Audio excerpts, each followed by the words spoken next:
ভোটের খবরে মালদা দক্ষিণের নির্বাচনে অন্যতম গুরুত্বপূর্ণ ইস্যু হচ্ছে গঙ্গা ভাঙন। এই গঙ্গা ভাঙন নিয়ে বহুবার সরব হতে দেখা গিয়েছে দক্ষিণ মালদার বিজেপি প্রার্থী শ্রীরূপা মিত্র চৌধুরীকে। রিপাবলিক বাংলার ক্যামেরা ধরা পড়ল প্রায় ৩ বছর ধরে ঘর হারাদের যন্ত্রণার ছবিটা দেখুন।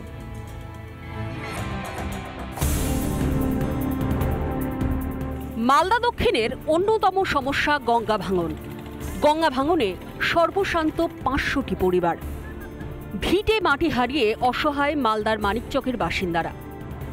আজকে যে জায়গায় ছবি আমি দেখাবো আপনাদেরকে, মানিকচক গঙ্গার ঘাটে, এখানে প্রায় ৫০০ পরিবার এইভাবে খোলা আকাশের নিচে তারা এইভাবে একটা অস্থায়ীভাবে তারা বাড়িঘর বানিয়ে তারা কিন্তু বসবাস করছে এবং তাদের বক্তব্য প্রায় ৩ বছর ধরে তারা এইভাবেই বসবাস করছে। বাসস্থানের সুব্যবস্থা তো দূর, নেই পানীয় জলের ব্যবস্থা, নেই শৌচালয়ের ব্যবস্থাও। ভোটের মুখে প্রতিশ্রুতি সার। ৩ বছর থেকে আমরা ভোট করি, কিন্তু আমাদেরকে কেউ কথা রাখে না, সহযোগ করে না। কেউ আসে ভিডিও কেউ আমাকে দেখা দেয় না যে কলোনি করে দিব কি করব। গরিব তো গরিবই আছি আমরা, আর কেউ আমাদেরকে কে দেখতে আসে? আমরা খেটে খাচ্ছি, তাও আমরা কোনো জায়গায় দেখতে পারছি না। ছেলে পিলে ছেড়ে আবার ভোট আসছে, পা হাত ধরে আবার বলছে যে আমরা তোমাদেরকে জায়গা দিয়ে দিব, এই দিব ও দিব, কিন্তু কিছু করছে না আমাদেরকে সরকার। গঙ্গা ভাঙন কবলিত এলাকার মানুষের সমস্যার সমাধান হয়নি আজও, আর সেই নিয়ে একে অপরকে দুষল তৃণমূল বিজেপি।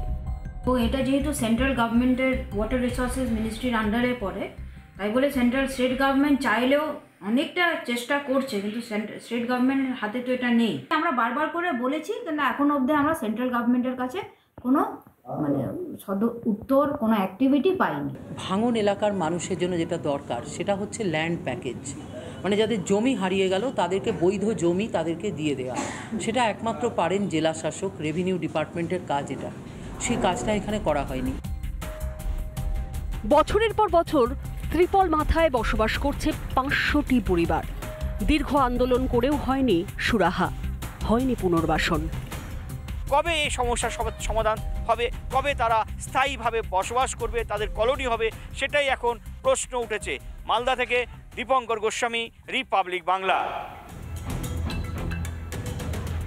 এবার যে খবরে নজর রাখবো আমরা, বলা ভালো যে ছবিতে নজর রাখবো। গোসাবায় বিডিও লঞ্চে চড়ে তৃণমূলের বৈঠকে বিধায়ক শওকত মোল্লা, সঙ্গে ছিলেন মন্দিরবাজারের তৃণমূল বিধায়ক জয়দেব হালদারও।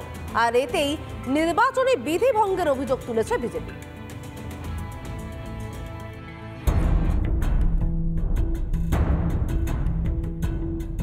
নির্বাচনী বিধিভঙ্গের অভিযোগ তৃণমূল বিধায়কদের বিরুদ্ধে। অভিযোগ, বিডিওর লঞ্চে করে গত সোমবার দলীয় বৈঠকে যোগ দিতে যান ক্যানিং পূর্বে তৃণমূল বিধায়ক শওকত মোল্লা ও মন্দির বাজারের তৃণমূল বিধায়ক জয়দেব হালদার। জানিয়ে কমিশনে অভিযোগ দায়ের করেছে বিজেপি। নির্বাচন বিধি লাগু হওয়ার পর কিভাবে বিডিওর লঞ্চ ব্যবহার, সরকারি লঞ্চ ব্যবহার নিয়ে সুর চড়িয়েছেন বিরোধীরা। যেভাবে গোসবা বিধানসভার বিডিও অফিসের যে সরকারি লঞ্চ, সেই লঞ্চের উপর ক্যানিং পূর্ব বিধানসভার বিধায়ক শওকত মোল্লা সহ আরও অন্যান্য নেতৃত্ব ভোট প্রচার করতে গিয়েছে, এটা সম্পূর্ণ আইন বিরুদ্ধ। এরা ভিডিও এদেরকে স্যার বলে, তো এটা যদি চলতে থাকে নির্বাচনের নিরপেক্ষতা কোথায়? আপনার মনে নেই পঞ্চায়েত নির্বাচন গোটা ক্যানিং জুড়ে কী ঘটনা ঘটলো? এই ঘটনার আপনি কোনো পরবর্তী এফেক্ট খুঁজে পেয়েছেন? কোনো আলোচনা এসছে কোথাও? এসডিও বিডিও ওগুলোর নামে পোশাকি, জনগণ জানে যে এনার নাম ওসি, এনার নাম এসডিও, ওনার নাম বিডিও, কিন্তু তৃণমূলের কাছে ওরা সকলেই কর্মচারী। তবে ঘটনায় গোসাবার বিডিও জানিয়েছেন এই বিষয়ে তিনি কিছুই জানেন না। এই বিষয়ে স্থানীয় তৃণমূল নেতৃত্বের সঙ্গে বারবার যোগাযোগ করার চেষ্টা করা হলেও কোনো প্রতিক্রিয়া মেলেনি। রঞ্জিত সর্দারের রিপোর্ট, রিপাবলিক বাংলা। ভোটের খবরে মালদা দক্ষিণের নির্বাচনে অন্যতম গুরুত্বপূর্ণ ইস্যু হচ্ছে গঙ্গা ভাঙন। এই গঙ্গা ভাঙন নিয়ে বহুবার সরব হতে দেখা গিয়েছে দক্ষিণ মালদার বিজেপি প্রার্থী শ্রীরূপা মিত্র চৌধুরীকে। রিপাবলিক বাংলার ক্যামেরা ধরা পড়ল প্রায় ৩ বছর ধরে ঘর হারাদের যন্ত্রণার ছবিটা দেখুন।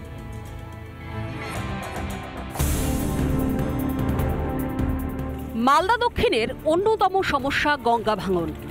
গঙ্গা ভাঙনে সর্বশান্ত ৫০০টি পরিবার, ভিটে মাটি হারিয়ে অসহায় মালদার মানিকচকের বাসিন্দারা।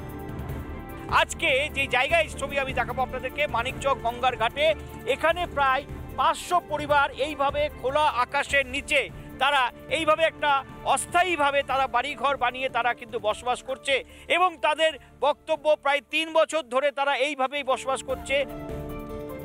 বাসস্থানের সুব্যবস্থা তো দূর, নেই পানীয় জলের ব্যবস্থা, নেই শৌচালয়ের ব্যবস্থাও। ভোটের মুখে প্রতিশ্রুতি সার। 3 বছর থেকে আমরা ভোট করি, কিন্তু আমাদেরকে কেউ কথা রাখে না, সহযোগ করে না। কেউ আসে ভিডিও কেউ আমাকে দেখা দেয় না যে কলোনি করে দিব, কি করব। গরিব তো গরিবই আছি আমরা, আর কেউ আমাদেরকে কে দেখতে আসে? আমরা খেটে খাচ্ছি, তাও আমরা কোনো জায়গায় যেতে পারছি না, ছেলে পিলে ছেড়ে। আবার ভোট আসছে, পাম হাত ধরে আবার বলছে যে আমরা তোমাদেরকে জায়গা দিয়ে দিব, এই দিব ও দিব, কিন্তু কিছু করছে না আমাদেরকে সরকার। গঙ্গা ভাঙন কবলিত এলাকার মানুষের সমস্যার সমাধান হয়নি আজও, আর সেই নিয়ে একে অপরকে দুষল তৃণমূল বিজেপি। তো এটা যেহেতু সেন্ট্রাল গভর্নমেন্টের ওয়াটার রিসোর্সেস মিনিস্ট্রির আন্ডারে পড়ে, তাই বলে সেন্ট্রাল স্টেট গভর্নমেন্ট চাইলেও অনেকটা চেষ্টা করছে, কিন্তু স্টেট গভর্নমেন্টের হাতে তো এটা নেই। আমরা বারবার করে বলেছি, কিন্তু এখনো অবধি আমরা সেন্ট্রাল গভর্নমেন্টের কাছে কোনো উত্তর, কোনো অ্যাক্টিভিটি পাইনি। ভাঙন এলাকার মানুষের জন্য যেটা দরকার সেটা হচ্ছে ল্যান্ড প্যাকেজ, মানে যাদের জমি হারিয়ে গেল তাদেরকে বৈধ জমি তাদেরকে দিয়ে দেওয়া। সেটা একমাত্র পারেন জেলা শাসক, রেভিনিউ ডিপার্টমেন্টের কাজ এটা। সেই কাজটা এখানে করা হয়নি। বছরের পর বছর ত্রিপল মাথায় বসবাস করছে 500টি পরিবার। দীর্ঘ আন্দোলন করেও হয়নি সুরাহা, হয়নি পুনর্বাসন। কবে এই সমস্যার সমাধান হবে, কবে তারা স্থায়ীভাবে বসবাস করবে, তাদের কলোনি হবে, সেটাই এখন প্রশ্ন উঠেছে। মালদা থেকে দীপঙ্কর গোস্বামী, রিপাবলিক বাংলা। এবার যে খবরে নজর রাখবো আমরা, বলা ভালো যে ছবিতে নজর রাখবো। গোসাবায় বিডিও লঞ্চে চড়ে তৃণমূলের বৈঠকে বিধায়ক শওকত মোল্লা, সঙ্গে ছিলেন মন্দির বাজারের তৃণমূল বিধায়ক জয়দেব হালদারও। আর এতেই নির্বাচনী বিধি ভঙ্গের অভিযোগ তুলেছে বিজেপি।